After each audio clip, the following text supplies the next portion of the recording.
So it's officially the end of an era. It's sad to see it go, but we're supposed to have a new one coming soon.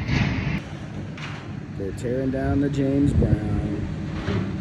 Eventually this will all be gone and we'll have a new arena coming in like 2026, 2027. But they're finally tearing it down. They didn't implode it.